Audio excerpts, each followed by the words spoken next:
Hello, fellow nerds, geeks, and supporters of indie pop culture creators. Aaron Nabus here, and welcome to the Hall H Show. I appeared recently on the Writer's Block, hosted by Rylend Grant and David Avellone, with my guests for this episode, Tilly and Susan Bridges.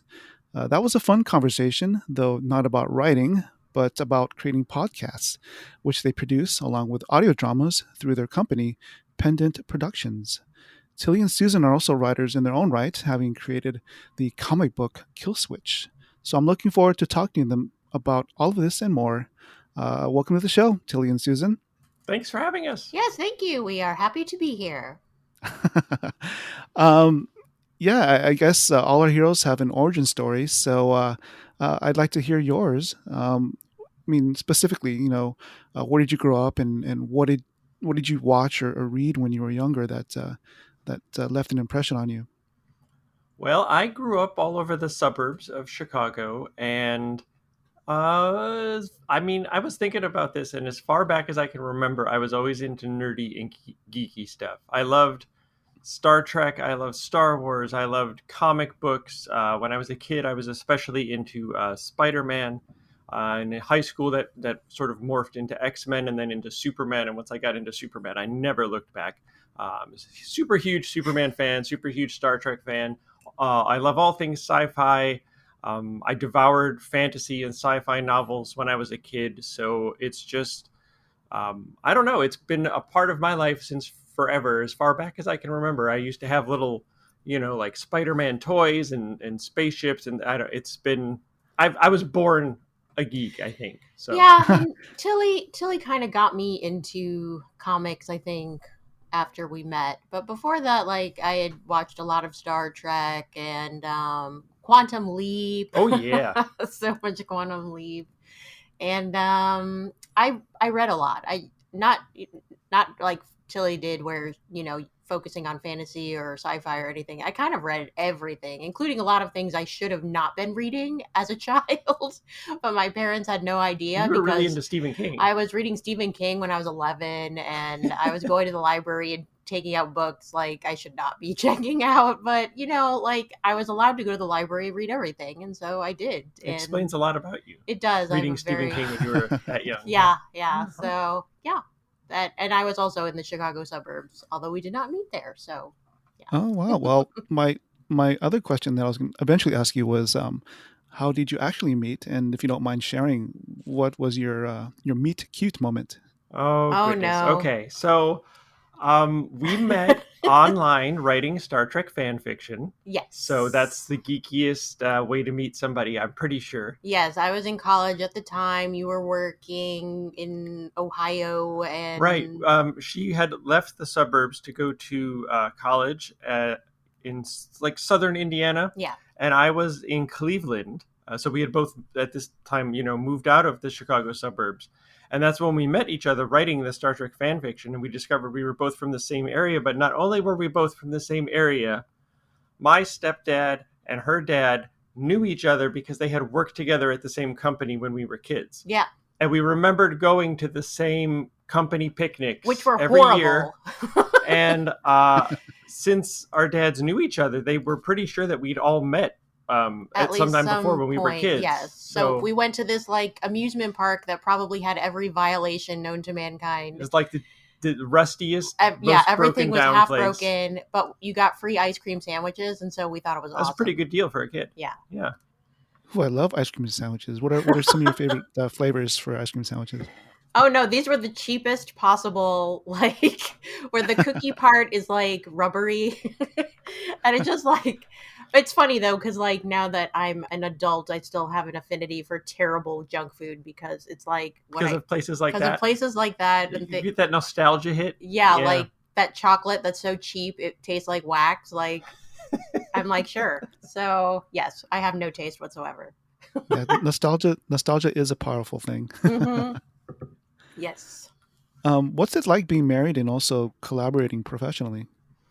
A lot of people ask that and say that they don't think they could ever do it, but it works really well for us. I don't know, because maybe it's because like we're also best friends in addition to being married, so maybe it works better that way. Well, and we're very complementary in our skills and the way Yeah, we look at things. Like, we are completely different. Like, we like the exact same things, but our brains work completely opposite. right. So, So like when we're writing, uh her strengths are where my weaknesses are, and vice versa, which works really well. And maybe that doesn't work for everybody who's married. If you have the same strength and you kind of yeah. overlap, and that might be a lot harder. But that's never been an issue for But us. Tilly's the one who always comes up with the giant idea and is always the one who stays enthusiastic about it the entire time. And I'm the one picking at the details and being like, this doesn't work. This doesn't work. Like so.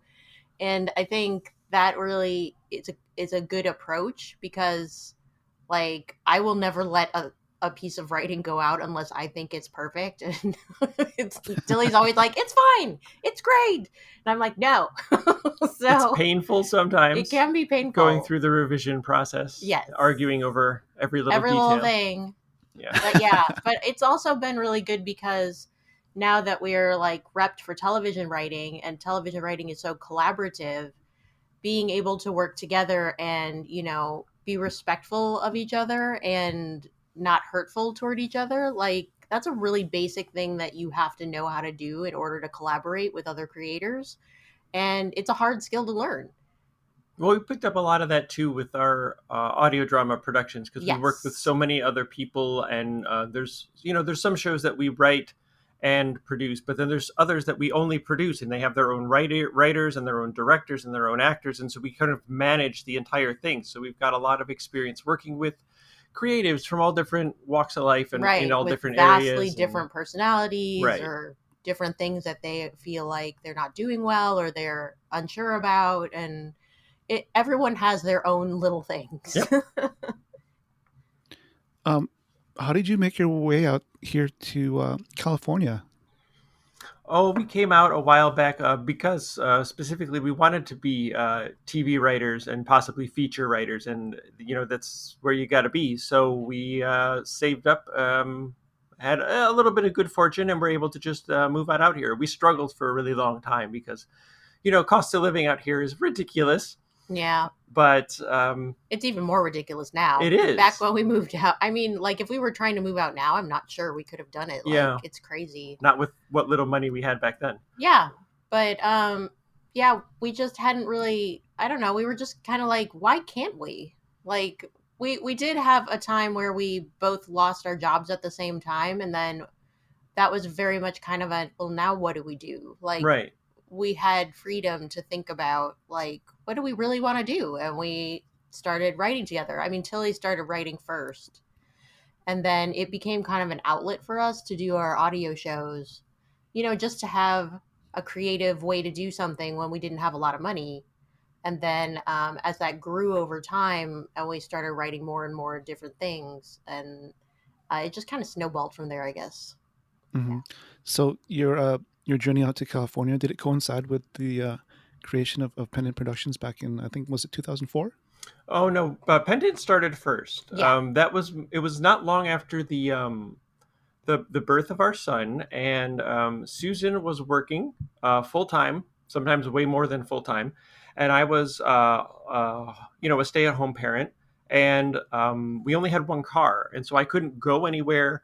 I couldn't do anything like other than be at home with our son, which was fine. It is very rewarding, and being a stay at home parent is a full time difficult job, but I needed some kind of other outlet, like when he would be napping or what have you, that something that was for me. And so that's when I started, really getting into writing even more than I already had been, because I've always been writing. But that's when I started taking it more seriously. And then we had a bunch of friends that I was like, I think we could put something together, because again, back then there were no smartphones. There were that had HD cameras in them. No, that hadn't happened There yet. was no way we could make a web series or even a short film. But putting together an audio drama, the barrier for entry is a lot lower. It's a lot more accessible to a lot of people.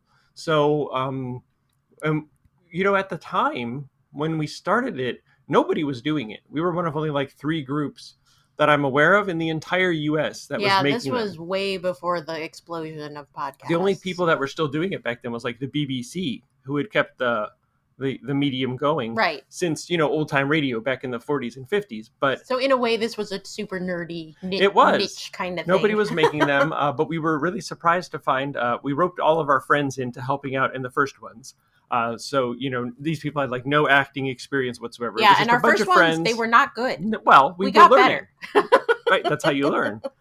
But Exactly. as soon as we started releasing them, there were all kinds of people that we were really surprised by that were like, "Hey, I've always loved these things, and I wish that they would come back and do them in a more modern style with it's not Hmm. such because I love old time radio, but it can be very hokey sometimes. It can be very exposition heavy. They're very stylized to the time, and so people were really, I guess, excited to find like more modern versions of it, and that someone was still making it. And so many people just kept coming to us and wanting to help out and wanting to act in the shows and wanting to write the shows, and so it just sort of snowballed and grew, and it just became this thing. I don't think we'd ever thought we'd still be doing it 16 years later, and it just No. keeps getting bigger.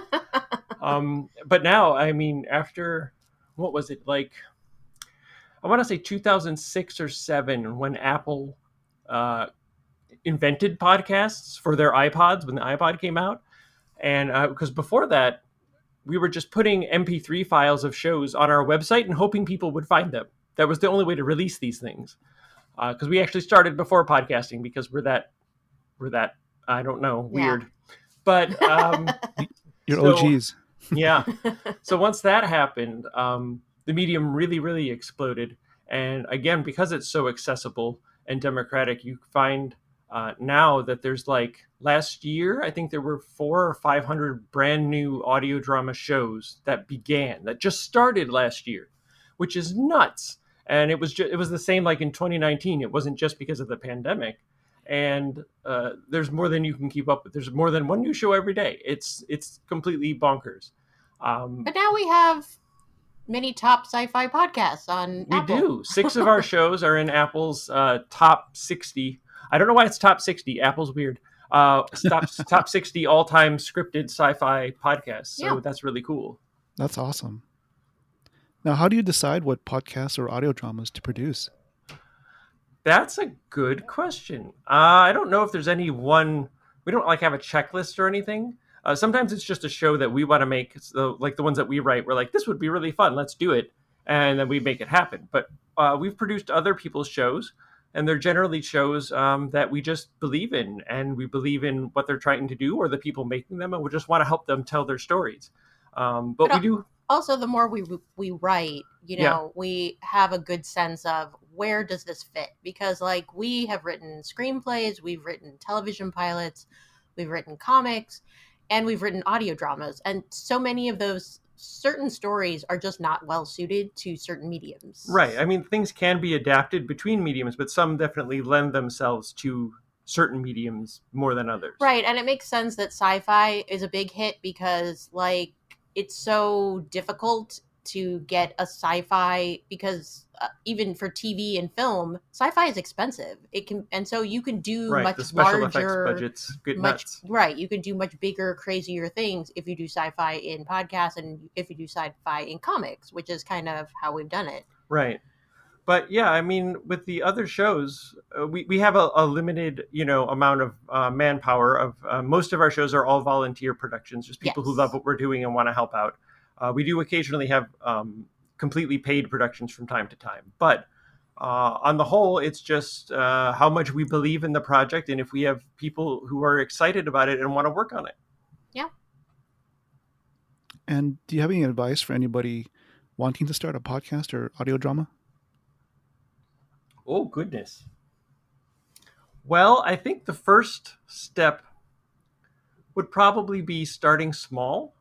I'm not necessarily saying you should do this with us, but we have, there are many groups that do similar things, but we have an anthology show that is open to submissions for short scripts of 3 to 15 pages. And anybody can submit them, and we have a whole editorial process we go through with revisions and things and getting it to where it needs to be.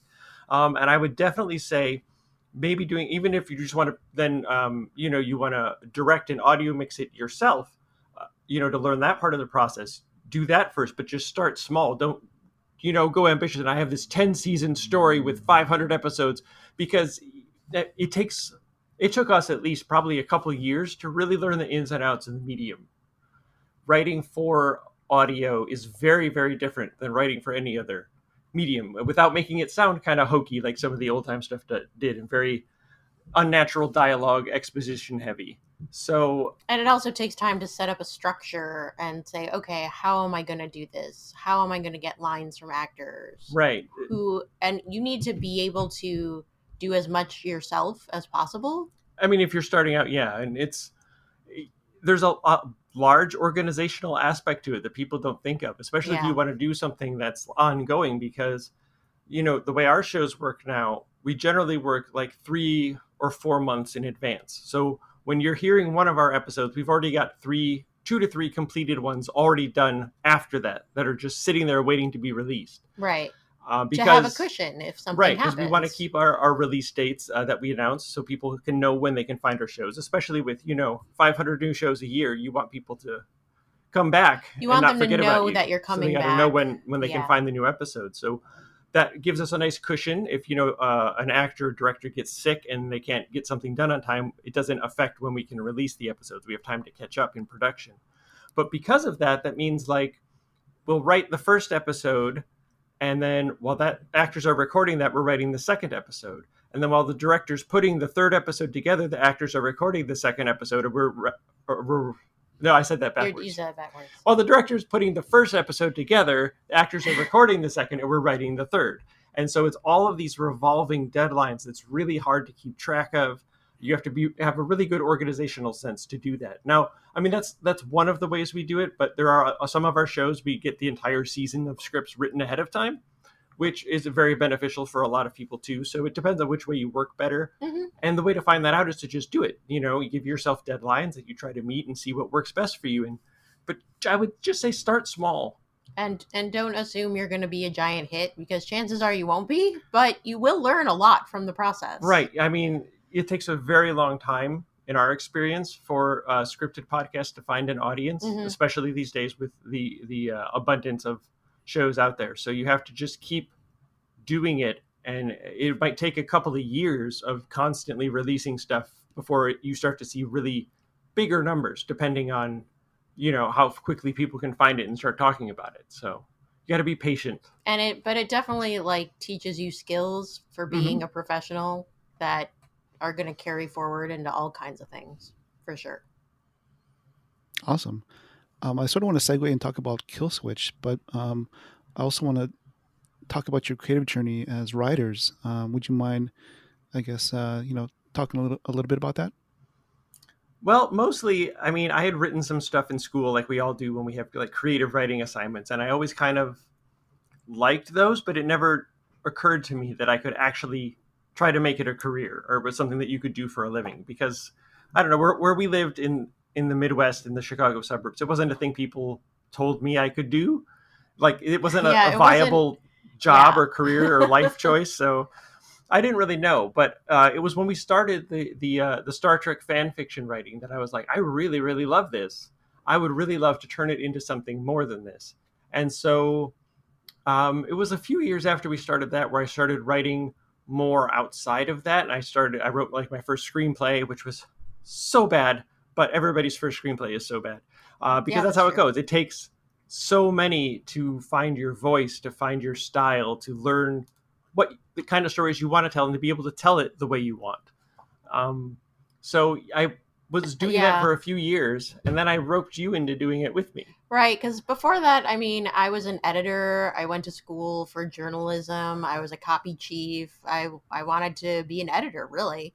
And so I just started being your editor. Mm-hmm. And then, and some of the times when you were editing, he was going beyond actual editing, and I was like, she's almost co-writing these, and that's how I kind of roped you into it. Yeah, and I was like, I'm not a writer. Yes, you are. And you were like, yes, you are. Uh-huh. So that kind of, yeah, eventually, yeah, I saw the value in entertainment writing after I went through a pretty serious like illness when I was younger, and um, TV shows really inspired me and made me feel better at a really terrible time, and it made me respect it more, I guess. Well, that's when I That think was a big turning yeah, point for you me. understood that it has real value to people. It's not Yes. just, mindless time wasting. It's art, and there's value in it, and the value in that it can give to people, and the things that you can say to them, and the way you can help people just by giving them something else to focus on, or saying, "Hey, we see you, and this is a story about somebody like you," or things like that. Yeah. Susan, what were some of those shows that you enjoyed to watch while you were, I guess, recovering? I got really into Alias. So Oh, okay. I remember just one day being at home and I turned on the television and it was on and I did not know what I was watching, but I saw this kick-ass girl and she was like fighting some guys, and I remember thinking to myself, "Oh, they're going to capture her." And then she killed them. And I was amazed. And I didn't know that could happen. And I was like, "What is this?" I didn't know people could write things like this. Where women weren't just damsels all Where the time. yes, Yeah. it was such a crazy shock to see that, and it was delightful. So I was like, I must know what this show is. And then I was hooked. And I think we had caught part of like I think it was between maybe like the first two seasons, and there was like a marathon yeah, of a the first marathon of the season, first season or something. in case you wanted to catch up before season two or Yeah. whatever. And so we watched it. We were like, "What is this? Oh my god!" Yeah. So But yeah, that show changed me. It changed my life. Wild. Wow. I guess the female protagonist probably led to Killswitch, maybe. Yes, and our most recent television pilot we've written too. Yes, we are focusing a lot on female journeys and not just kick ass, but also, about how complicated it is to mhm. be a woman and how much nuance there is in it, which, was lost on a lot of 90s television shows, let me tell you.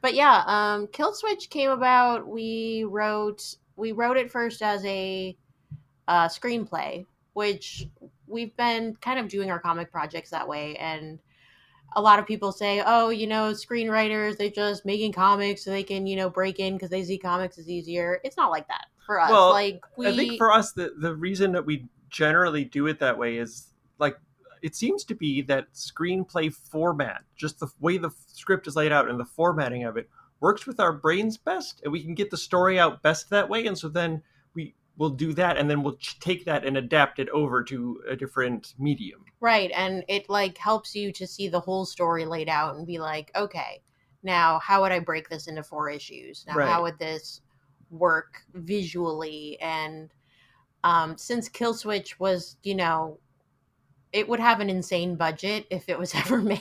Right. So we were like, obviously, this should be a Well, comic. right, and that was one that we thought it wouldn't adapt as well to audio because it's a very Very visual story, visual. and we wanted the visual of the world and how intense everything looked to the characters in the story to be part of it, and that would be something that would be really hard to convey if we were adapting it for audio. You'd probably have to change it to they have this world full of noise that's like coming at them, and which isn't quite the same, and it would be kind of hard to listen to. And so we thought, in terms of adaptation, it wouldn't. We probably could, but it wouldn't be the same story, and it would be really difficult to adapt. So we thought it would fit into a comic medium a lot better. Right. Yep. Now, if we were at a comic convention, and I was walking down the aisle, and I was passing by your table, what would be your elevator pitch to me? The elevator pitch for it is basically that it's Blade Runner meets Fury Road. It's a cyberpunk story that kind of bucks some cyberpunk trends. There's no sexual violence, which cyberpunk is unfortunately very, very known for. So we don't have any of that. It's lady led. It's a story about minority populations and the way our society treats them, and sort of takes things that they have to offer from their culture and then kind of casts the people aside. And it's about what we owe to each other as human beings. And, how we're all just people trying to get through this world. And it's better if you help each other rather than fight each other through it. That's probably a little long for an elevator Yeah, that's pitch. kind of long. So, Susan, you're the editor. How would you edit that? Oh, she would cut like half of it out at least.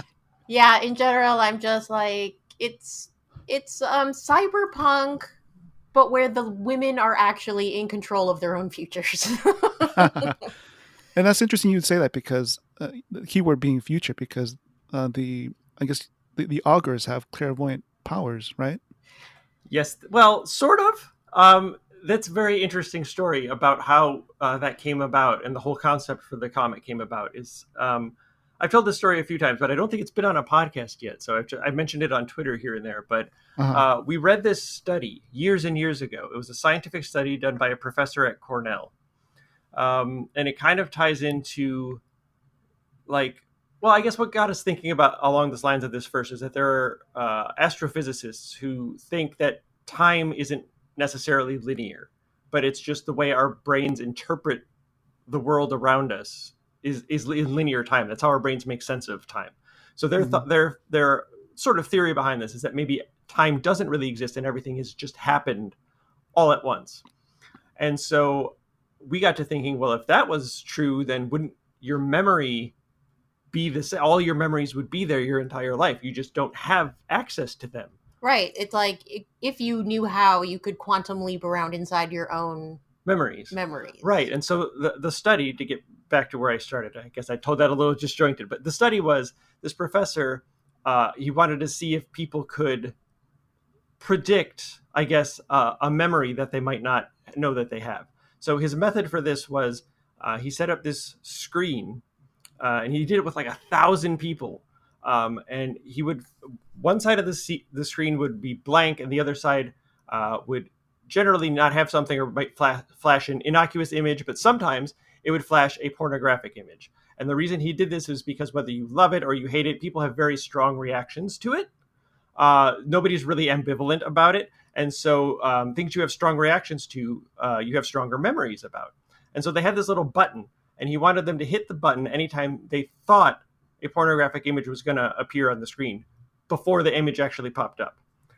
And the results of this, over like 9 studies and 1,000 people, was that it was more than 50% that they predicted it correctly. So much more. I mean, not a ton more, but it was like 53, 54%. It was statistically significant. It was a statistically significant amount. That's like higher than, the amount of people who, what was the other study they compared it to? I think it was like the studies that show secondhand smoke is actually dangerous to people who don't smoke. The percentage is higher than that.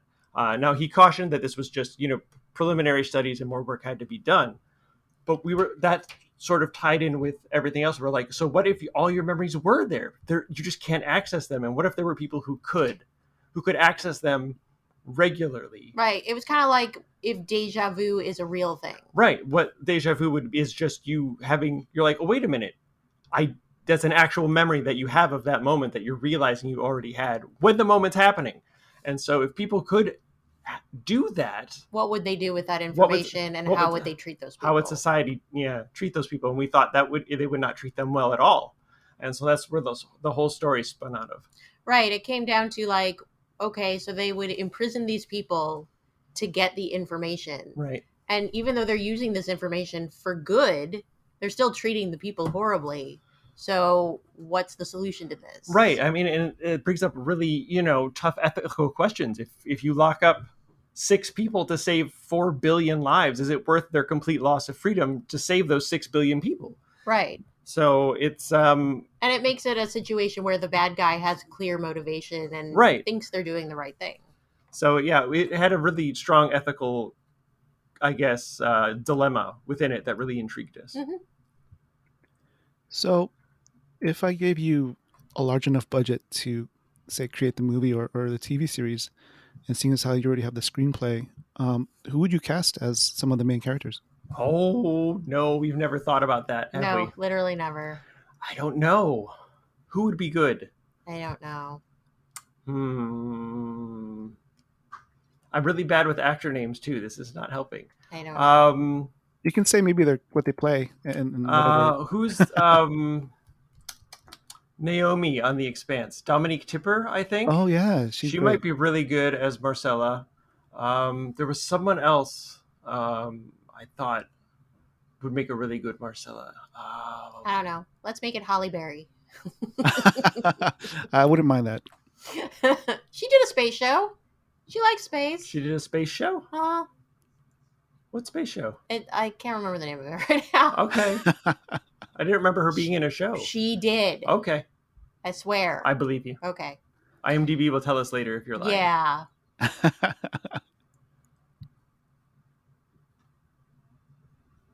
There's too many other people to cast. Yeah, I don't know who I would pick for them. Goodness, this is like I don't know. I feel like I can't just throw names out. Yeah, this is such this an is like an important important decision. thing. I need to take hours and pour over people's. Okay, how about who would you want to direct it? I don't know.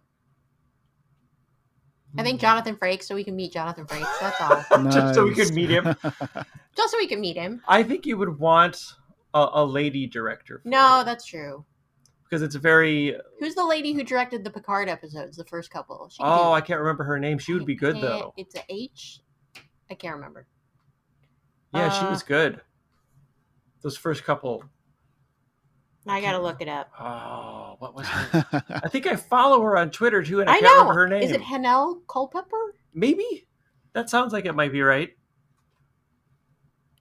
Hanelle.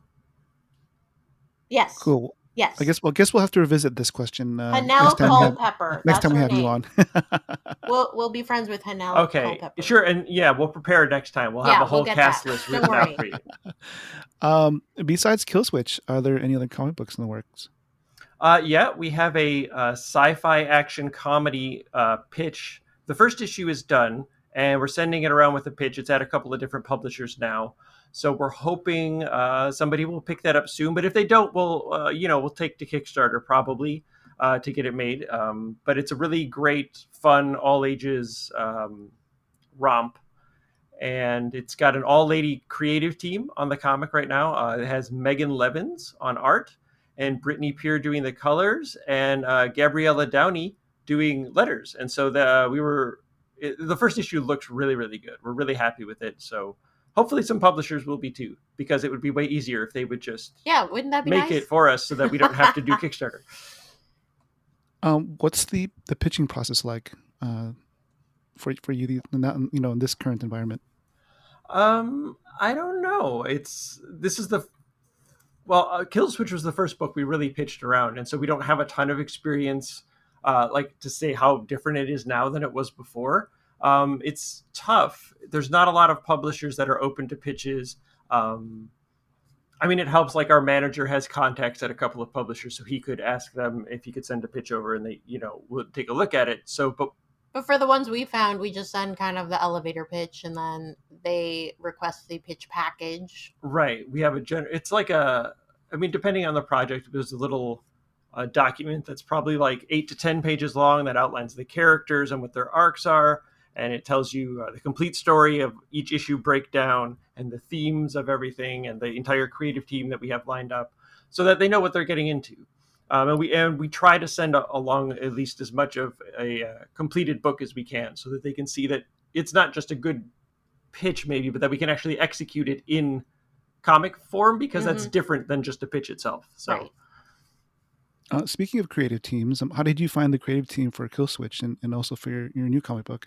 Killswitch, the artist was Walter Giovanni, and we were just really, really big fans of his work from Red Sonja, especially the run that he did with Gail Simone. Mm-hmm. We were so impressed with his work. I think that was our first exposure to his work, and we were like, he's so good. And we couldn't believe that he wasn't drawing like 2 or 3 DC Marvel books every month, because he's up there with the top talent. And so but really for Killswitch, we wanted an artist who did a lot of really detailed work, and that's what Walter really excels at. He's also really good at facial expressions with like the acting of the characters in the story. And so we just reached out to him. I had been following him on Facebook and Twitter for a long time because I was just a fan of his work. And I talked to him a little, and I just reached out to him and I said, we have this project that we thought he would be great for. And was there any chance he was available and might be interested? And we just kept talking, and he was really into it and wanted to do it. And that was amazing to us. And at first, he just did some concept pieces. Right, for we started us. with concept art of the world and characters. Yep, and then he designed the characters. Mm-hmm. He did all the character design and the world design. I mean, we gave him, like, this is what it should look like. Here's descriptions of things. But the actual way it all visually looked was all Walter. Yeah. So it was a really good collaborative relationship, getting all of that from him. He's so great to work with. You don't always gel with an artist, and it's not anything against them, but you have different creative styles. But Walter, I think he just seems to really understand what we're going for in the scripts. It's like sometimes he pulls stuff right out of our brains. It's amazing. So we work really, really well with him.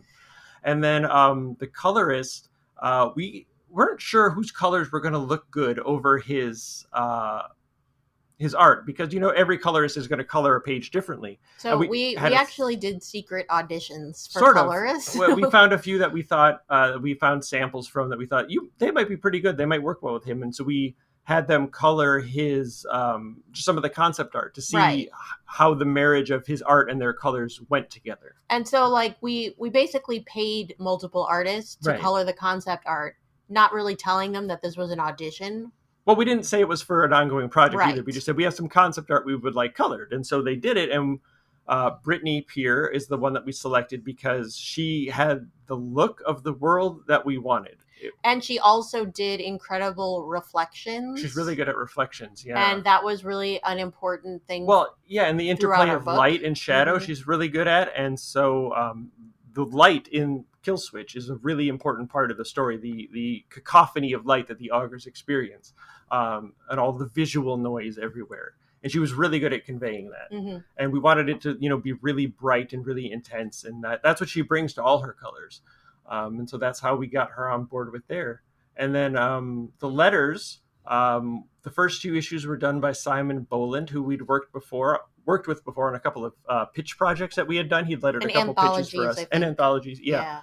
And so he was happy to come back and work with us again, but he got so busy. He does so many lettering books that he just couldn't finish the last two. But he recommended to us Ed Dukeshire, who did issues 3 and 4, and was great. And the great thing about it is that the two of them, I guess, are friends. I don't know if they've worked together before, but when Ed came on, he kept everything that Simon had done for the first two to preserve the look and feel of the book all the way through, so you could read it as a whole experience and not notice a lettering difference. So he got the same font, he lettered it in the same style, and that was really cool. And I would think, even as an artist, because letterers are artists, and I think that must have been really tough because he had to subsume his own desires for what he would have done for something. I don't know if he had to do that. They just worked together to make sure that the book looked the same. Yeah. So that was really, really great. And then for the new project, we'd been fans of Megan Levins for a long time. We really like her work. She's done, Star Wars, Star Trek. And this was more like an all ages. We wanted it to look more cartoony and fun. Bit, yeah. And her style seemed to really fit with that. So, and she also does incredible facial expressions, and because she's done like actual Star Trek, I mean, where they actually look like Star Trek characters, like, she's crazy talented. But it helped because she looked at Killswitch and knew we were for real. It's hard when you're an independent person hiring if you go to somebody, especially an artist like her who's got a pedigree and a lot of credits already, to know that you're not just some person who's like, I have this thing, would you do it with me? And then they never get paid, or it's never becomes a real project, or even if they do get paid, it's terrible. They don't want to be associated with that.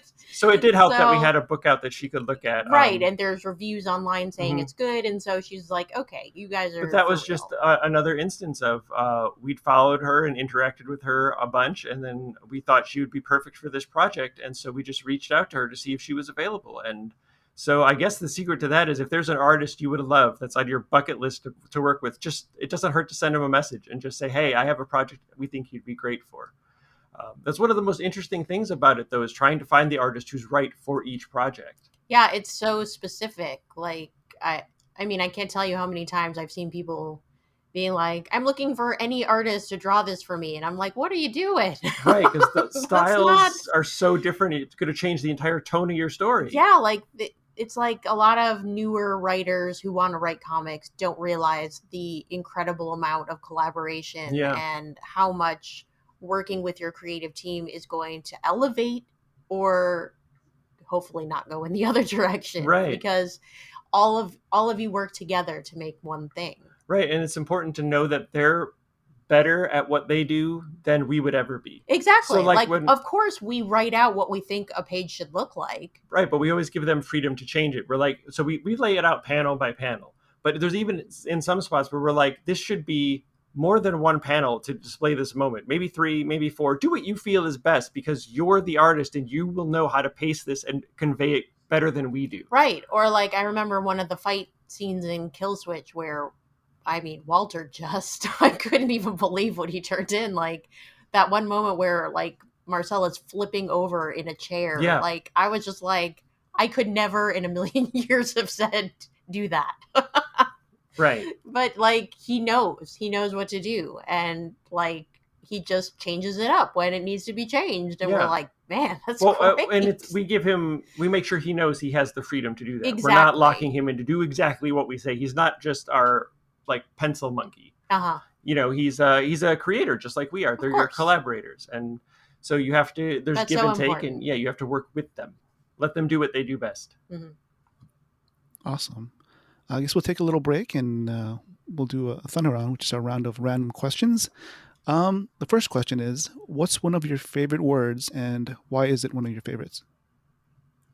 Oh, I think onomatopoeia is really good. That's a good word. Nice.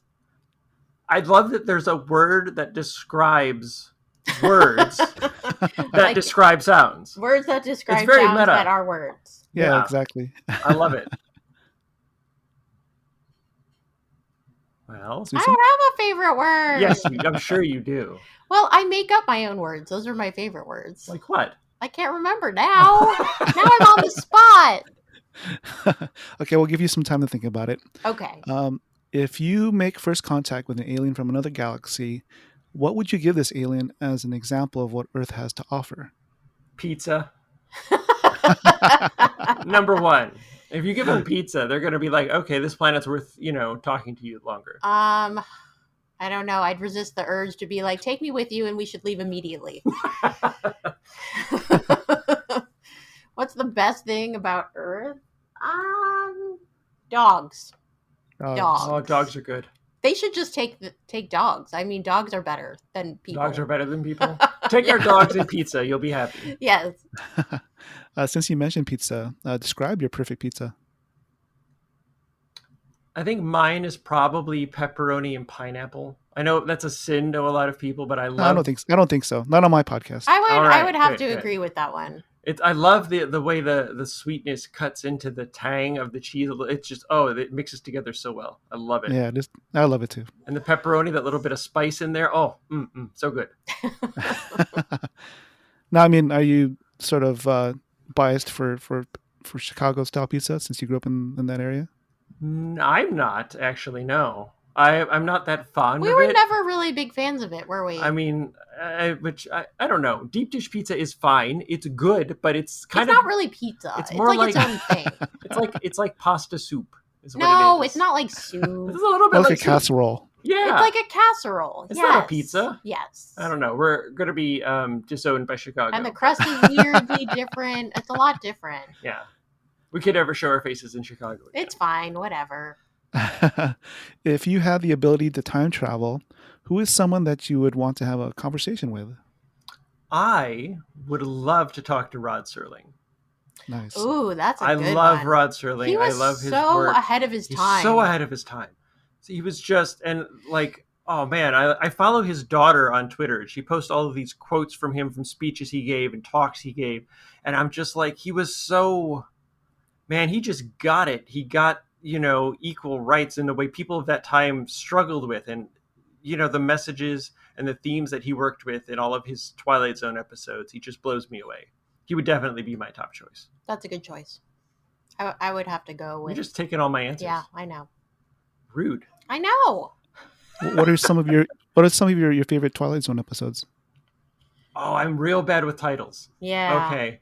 There's one where Look, I love Talkie Tina because she gets revenge. Talkie Tina's good. That's always a fan favorite.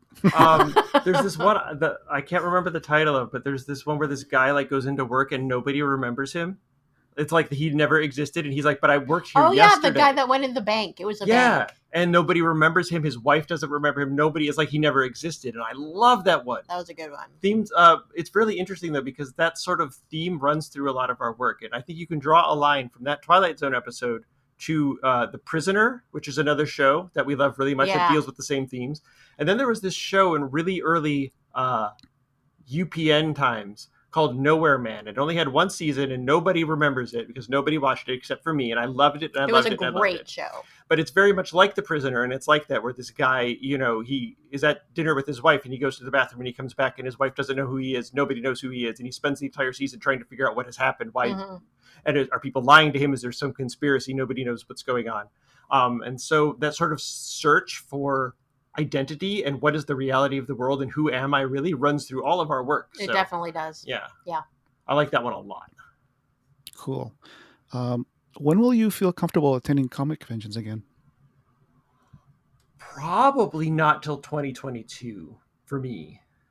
Yeah, I feel like it's not. I mean,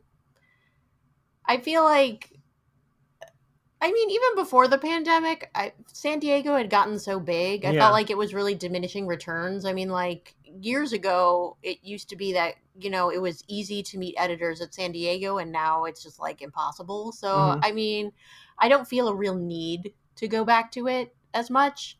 And also now that we live in LA, like we have so many friends that are all here. So it's like, I mean, it used to be Comic-Con was a great place to meet up with people you didn't see, and I feel like it's just, I don't know, less. But yeah, probably 2022, I guess. Yeah, we won't be fully vaccinated until like mid-May. But even then, I mean, like, I wouldn't feel comfortable going. I would need like the vast majority of the population to be fully vaccinated before I'd even consider it. So. Yeah. And there's too many people who don't want to be vaccinated. Yeah, it's not worth the risk. It's not really. No. I mean, and you can still get sick. I mean, yeah. So, I don't know. Maybe we'll have to like calculate it after a booster and say like, okay, within 6 months, and then something like that. I don't know. It's hard to know, I guess. Unless you want to wear a mask all the time forever, which is another consideration. I don't know. Sure. Yeah, I'm sort of in the same boat. I don't really see myself attending an event until 2022. At least not indoor events. Right. What's one thing you hated as a child but love as an adult? You go first. I went first to know the others. That I hated as a child? But now you love.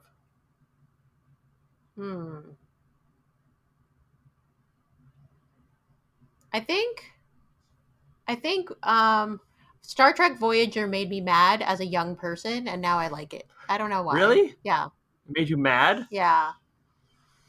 The only thing that made me really mad at the time is that my whole childhood, what I wanted was multiple Star Trek shows with a shared universe where they interacted with each other and they'd cross over into each shows. And so I was so excited when the third one was coming out, and then they set them 60,000 light years away. And I'm like, now you can't interact with anybody. I wanted crossovers. That made me mad.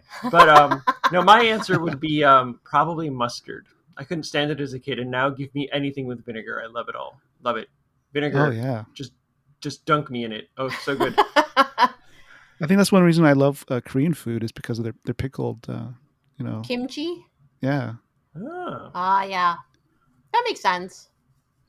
I've always liked those things. I think I expanded your food horizons. Oh, you definitely did. I had a very stunted food experience growing up. So yeah, Tilly had family recipes that were just. I'm like, that's just ingredients. That's not a recipe. That's not a thing. Yeah, seasoning wasn't really heard of. No. When I was a kid, so everything was always bland and and salt was I'm as far as we Italian, went. so I was like, no. All the things you love are wrong. And you were correct to tell me that. So. Seasoning is wonderful. I love it. It is. Yeah, it's good stuff. So what's a typical comfort food for both of you? Hmm.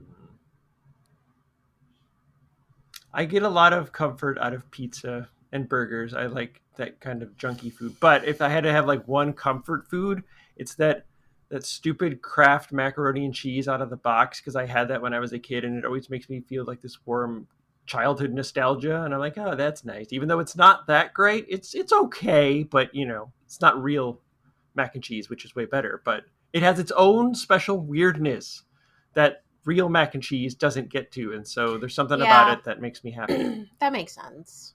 I don't know what's comfort like from my childhood, really, but my modern comfort food is definitely In-N-Out. Oh, In-N-Out burgers, so good. protein style, so they're the lettuce kind. But I mean, there's just something about the flavor. They're Just so they're so good. perfect. Yeah. They're just perfect. And the value proposition. I mean, they're for what you get. It's pretty affordable. Yes. Yeah, for like us, for a family of 3, it's like cheaper than anywhere else, and the food is better than most other places. So Yeah, I can't tell blows our you mind. how many times like Tilly and I used to go on dates like a million 2 years ago, and then But pre-pandemic times. yeah, and like we'd go to a nice restaurant, and then we'd be like, we should have just gone to In-N-Out. Yeah, you spend $75, you're like, that was okay, but I could have gone to In-N-Out and for $20 been like, that was great. So Yeah, we're simple folk. we are. Or like occasionally, like we'll go to a play or something, and then we'll go to In-N-Out and get fries. This next question is a little bit personal, and I understand if you don't want to answer it. But I recently saw a post that Tilly did concerning Trans Tuesday, Mm-hmm. and it was specifically the gatekeeping post. I was wondering if you'd like to elaborate on it. Oh, well, yeah, every Tuesday, at least for like since last summer, almost most every Tuesday, I do a big Trans Tuesday thread with all of these topics that have come up as I transition that I thought a lot of people, especially cisgender folks, didn't know about. And my hope was that, excuse me, my hope was that it would help people understand better.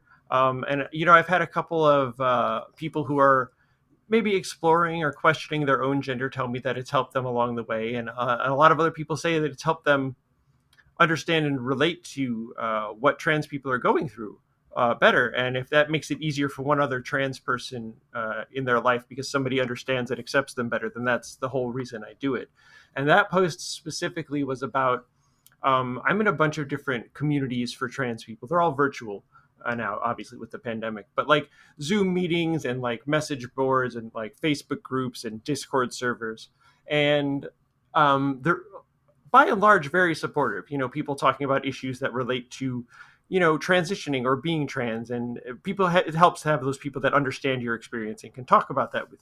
But even in that, I see people starting to form sort of like little cliques and little groups that are excluding others. And even that really bothered me because in a community of like trans people, we're already so excluded from so much of society. If it's not outright hostility, it's just the weird things of like if I go to In-N-Out and I have to go to the bathroom, I'm going to go to the ladies' room, and there could be cisgender ladies in there that are going to give me crap just because I want to go pee because they think I don't look like a cis lady to them or what have you. Or enough like a cis lady. Right. Which is ridiculous because there are plenty of cis ladies that have broad shoulders and bigger jaws and what have you. So it's so reductive, to reduce things down to appearance like that. But and there's this issue I've also noticed with very common thing with a lot of trans people is that they don't necessarily feel they're trans enough to transition. And it was something that I dealt with myself because I have gender dysphoria, but it's nowhere near as bad as a lot of other people have. A lot of other people have it much worse. They're much more bothered by it. It comes along with severe depression and anxiety issues that I didn't get. But even with the people who do get that, they're like, well, I don't have this thing, this super bad part of dysphoria that these other people have. So maybe I'm not trans enough to actually call myself transgender and transition. And that's a terrible thing that like so many of us have to deal with. And so I made that post because nobody should feel that way. Not me, not anybody. If you say you're transgender, then you are, because it's a thing you decide for yourself and no one can tell you you're not. So whether you transition or don't, or you want to go on hormones or don't, or you have surgeries or don't, whatever, none of that matters. You're still, none of You're that who makes you you less. say you are. You are who you say you are, right? So that was the point Nice. behind that whole thing. Right. Well, thank you for sharing that. I'm sure that's an important thing to discuss and make sure people are aware of. Yeah, absolutely. I mean, if anybody's interested, you can follow me on Facebook or Twitter. I post there. Post a new one about every Tuesday, so you can look for it, and all Yep. kinds of weird topics and things that you'd never thought of. And it's also interesting to me too, because it's opened up to me a lot of ways that gender interacts with our society that most people, even myself before all of this, never realized. Yeah. And when you start to transition and you move through the world as a different gender than the world thought you were before, everything changes, and it's all so weird. So I thought I'd just, it's just sharing those experiences, and it's been really fascinating for me. Well, thank you once again for sharing that. I just added this question because of the Star Trek Voyager discussion a little bit earlier about how you wanted crossovers. So, using all of the Star Trek universe, who would be your perfect bridge crew? Oh no, this is hard. Okay. Well, Picard would have to be my captain because he's my favorite captain. He's my space dad. And I would probably put Dax as science officer because I love Dax. That's good. And if you had to go security, thinking about all the different security officers, yeah, probably have to go Worf. Yeah, because I love Worf. I would have said Worf. He's great. First officer. I think I'd go Spock. Yeah. You gotta go Spock. I was like, you have to say Spock. You have to go Spock. So, okay, chief engineer. That one's tough. Is it? Well, I don't know, but yeah, because Are you stuck on Geordi or O'Brien?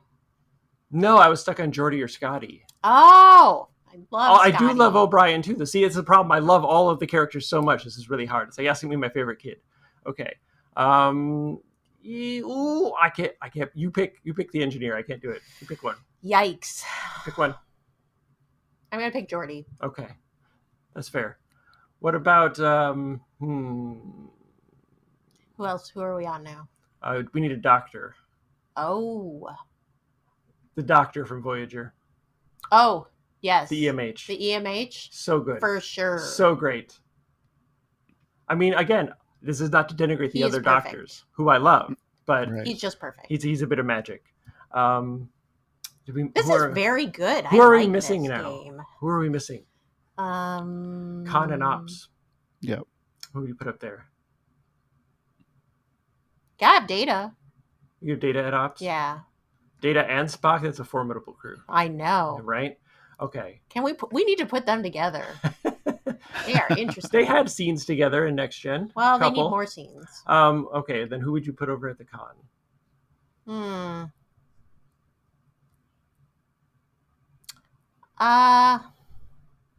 I don't know. I feel like we never had enough Ro. Oh, Ro. She wasn't even a main character. I know, but I feel like we could have had more Ro. I don't know. I might go Sulu. Oh, Sulu's good. Yeah. No, okay, I'll go with Sulu. That's good. Now we need more fencing action. Yeah, right? Yes. Then Sulu and Picard can fence. Oh, this is good. Let's do that. Who is a fictional character that you are most like? Oh goodness. I don't know. Actually, you know what? I would say it's probably Dax on Deep Space Nine. I see a lot of myself in her. She was very important to me as a kid. But the dichotomy that she has, where she's, smart, but she's also sporty, and she's funny, but she can also be, really serious. And so it's a sort of a duality that, I've had in my whole life too. She was the first time I ever felt really seen. But there's a whole, trans aspect to that too, with her being kind of a big trans allegory at the time. So I definitely see a lot of myself in her. Do you have an answer? I I always. have an answer for you. Yeah, I but bet you do. You do your answer first. I want to know what you would have said. I'll tell you after you say No, yours. tell me first. No. Okay. All right, I'm just Major Kira, probably. Oh, that's actually pretty good. Yeah, because she's mad a lot and yells at everyone. And she also, like, has no problem with breaking the rules to do the right thing. That's definitely me. I see. See, for you, I would pick Lois Lane. Well, of course you would pick Lois Lane. That's what first attracted me to Susan. Is she reminded me of Lois Lane, and I'm such a and I was going to journalism school when right, and I'm such a Superman fan. I was like, oh my god, she's Lois. Oh my god, this is so great. So, And my final question for the Thunder Round is, if you could teach a course, what would it be? I'm going to leave this one for Susan because I think I've already been doing that with my Trans Tuesdays. That's my course. I'm doing it already. So I'm teaching you. You've done that, and you've also taught people how to mix for audio. That's and true. All kinds of things. And I teach people how to write for audio. So I've done a lot of that. So you go. What would I teach people? What would you teach people?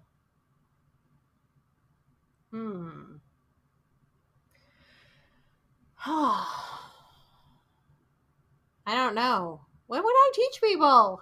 I feel like I should know this. There's two things that jump to my mind about it. Why am I answering all your questions for you? Because I don't know what to do. You're really, really, really good at research in ways that I can't. Your brain, because it works different. I don't know. You can find answers to things that I can't. You know, that's true. Actually, I've had like TV professional people follow me because of weird things I found for them on the internet. You're really good at that. And another thing that you're really, really good at that I'm also good at, which is probably why our production company works so well, is that you're really, really great at organization. I feel like I'm not, though. I mean, like, I can set up the system. Well, that's what I mean. You're really good at saying, well, this is what we need to fix this problem. So we'll set up this fail-safe so this problem doesn't happen again. And so I feel like I would like to do a series on just fixing things. Like, I fix things. You do fix That's things. what I do. Not like mechanically, but no. Like although I do that too. Well, okay. Yeah, like Tilly has no patience with technology. Anything that breaks, I have to fix it. So now hold on. Hold on. You're casting aspersions, madam. I'm just saying, when the vacuum stopped working, everyone in this household looked at me. Well, okay. They were like, it's not working. Susan has to fix it. Is it a Roomba? No. Anyway, we did find the answer, but I think I do like to, I see a problem and I want to fix it. And that's like a big part of me and my personality. Mm-hmm. Like, this is wrong and needs to be fixed. And even when you don't know anything about it, you then learn and figure it out just so you can fix the problem, which is amazing. So yeah, you're really good at that. Oh my God, I literally did that the other day. Like, someone was talking about a movie and they thought who an actor in that particular movie, and it was a movie I had not seen, and yet I looked up articles about it and people's theories. See, that's what and I'm they saying. got into a whole discussion with him about it. He was very happy. That was like your research and your fixing married together. Yes. There's your class. That's what it is. Fix things with research. Okay. That's it. Mm-hmm. Cool. The next section of the podcast is superhero shoutouts. Is there a person or group of people that has helped you along the way that you'd like to give thanks to? And also, secondly, is there an artist, writer, or other creative that you'd like our audience to check out? Yes, I think our first TV professional friend was Jeffrey Thorne, and he is a big time writer now, and he's writing a Green Lantern comic, and he's always been the best. I mean, yeah, he's worked on tons of stuff. He's writing for Magnum PI right now, but he worked on Leverage and Librarians, and he's written Star Trek novels, and he's written tons of comics. He created Mosaic at Marvel, which was really great. You should check that out if you haven't. But he was one of the first people that we just happened to sit next to him at a convention back in the olden days when that was a thing that you could do. Right, yeah. And we got to talking, and he found out that we did audio dramas, and he's always loved audio dramas. And so that's kind of how we became friends. And he was the first person that said that what we were doing had value and that it was real and that it was just as good as what he and the people in TV were doing. And that meant a lot to us. And through the years, it's trying to build the creative life in Hollywood is really hard and it takes a really long time and there's a lot of rejection. And he's the only person he's not the only person, but he was the first person that was always there for us. And he wouldn't let us quit. And he told us that we had what it took and we just have to stick it out and stick with it. And he was always supportive and he lifted us up every time. So I don't know if we'd still be out here trying if it wasn't for him.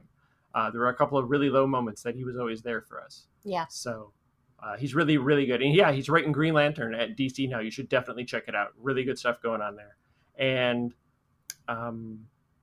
you know what? If we were going to shout out anybody, I would shout out the great people over at Fanbase Press. If you're not familiar with them, they're an indie publishing company who makes comics. And their comics... and they're just very kind and supportive and lovely people. They've got comics for everybody. They've got young adult, horror, fantasy, all kinds of stuff. And yet they're the kindest, most wonderful people.